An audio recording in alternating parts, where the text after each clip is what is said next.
Apenas 7 lâmpadas, não mais que isso. Ok. Então, vamos para a pergunta do Sidney Alves. Se o Dr. Ford não acreditava que o santuário no céu tinha divisão, como entendia os 2.300 tardes e manhãs, estou lendo como está escrito, viu? Já que livro de Daniel fala da purificação de um santuário e o da terra não existia mais. Essa é a pergunta do Sidney Alves. Anderson, suas considerações. Sidney, agradecemos também pela sua pergunta. Vamos esclarecer isso. O Dr. Ford entendia que Daniel capítulo 8 dizia respeito à profanação do santuário terrestre do Templo de Jerusalém pelo rei sírio Antíoco IV Epifânio.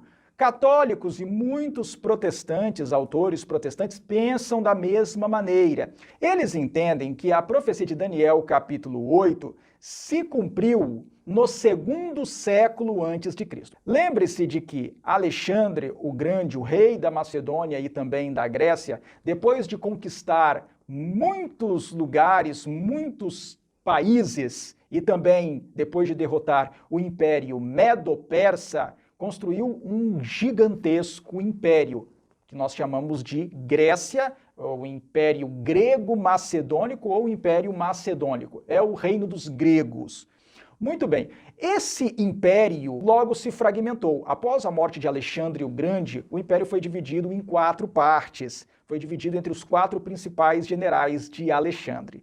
A parte ali da Síria, ao norte de Israel, e avançando para a Mesopotâmia, ali onde era a Assíria e a Babilônia e um pouco mais além, ficou sob o controle de Seleuco, um dos generais de Alexandre. Ele deu origem à dinastia Seleucida. Os reis da Síria Seleucida, eram chamados na sua maior parte de Seleucos ou de Antíocos. Antíoco IV Epifânio foi um dos reis da Síria. E Antíoco IV resolveu implicar com os judeus. Ele resolveu forçar os judeus a aceitar a religião dos gregos.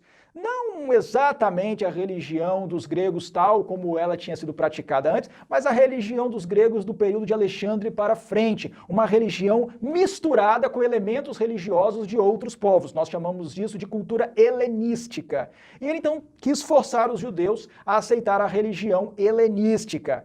E aí o que aconteceu nesse período? A guarda do sábado foi proibida, também a prática da circuncisão, exemplares das escrituras sagradas dos judeus foram queimados, foram destruídos, e os judeus foram forçados a participar de sacrifícios aos deuses pagãos, e de maneira mais destacada, o que aconteceu foi que os serviços do templo, os serviços normais, regulares do templo, foram paralisados e Antíoco IV Epifânio, ou aqueles que estavam ali em Jerusalém atuando por conta de Antíoco IV, estabeleceram um culto profano ali no templo de Jerusalém. Em cima do grande altar dos holocaustos foi construído um pequeno altar dedicado ao deus Zeus olímpico, sobre o qual se sacrificava e se oferecia carne de porco e outras coisas imundas. Então foi um período muito ruim, foi um período em que os judeus foram intensamente perseguidos e por isso muitos estudiosos, religiosos, não religiosos, católicos, protestantes, entendem que aquela cena descrita ali em Daniel capítulo 8 se cumpriu nesse período de opressão de Antíoco IV Epifânio. Nós, adventistas do 7º dia, entendemos que a profecia de Daniel capítulo 8 é muito mais ampla, é muito mais abrangente e diz respeito a muito mais coisas do que o que fez Antíoco IV Epifânio. Nós entendemos que, conquanto Daniel capítulo 8 possa passar pela política e pela opressão de Antíoco IV Epifânio, o seu cumprimento correto, o seu cumprimento perfeito, pleno, abrange aquilo que aconteceu durante o Império Romano e durante a Idade Média, com o Roma papal. Por isso entendemos que Daniel capítulo 8 tem um escopo mais abrangente e atinge os últimos dias, o tempo do fim, de que fala Daniel capítulo 8. Daniel capítulo 8 diz que aquela profecia dizia respeito ao último tempo da ira. Então, essa é a divergência que existe entre Desmond Ford, católicos e evangélicos de um lado, e os adventistas do sétimo dia de outro. Nós entendemos que a profecia de Daniel capítulo 8 vai muito além de Antíoco Epifânio e atinge o tempo do fim. Bem, podemos destacar como evidência em nosso favor, embora que não seja esse o objetivo, queremos apenas esclarecer qual era o pensamento de Desmond Ford, que esses teólogos, historiadores, estudiosos que defendem que Daniel capítulo 8 se cumpriu ou de alguma forma diz respeito ao Antíoco Epifânio, não conseguem encontrar dois eventos importantes dentro do período de Antíoco Epifânio separados por um período de 2.300 dias. Alguns ainda tentam fazer o malabarismo de dividir as 2.300 tardes e manhãs, porque eles raciocinam que o período estaria se referindo a 2.300 sacrifícios da tarde e da manhã, embora a Bíblia nunca fale de sacrifício da tarde e da manhã, e sempre em sacrifício da manhã e da tarde.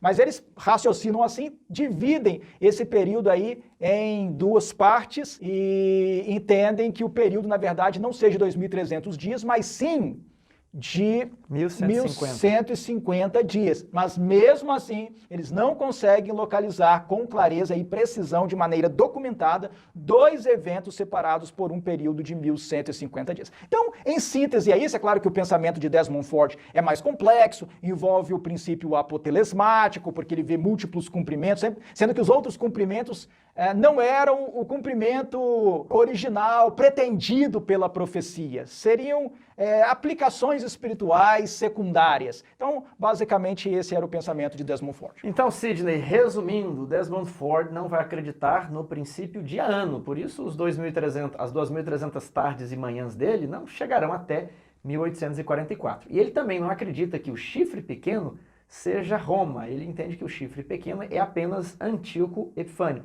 E ali, ele entende que a purificação do santuário foi quando os macabeus entraram lá, derrotando as forças de Antíoco Epifânio e purificaram o templo ali no 2º século a.C.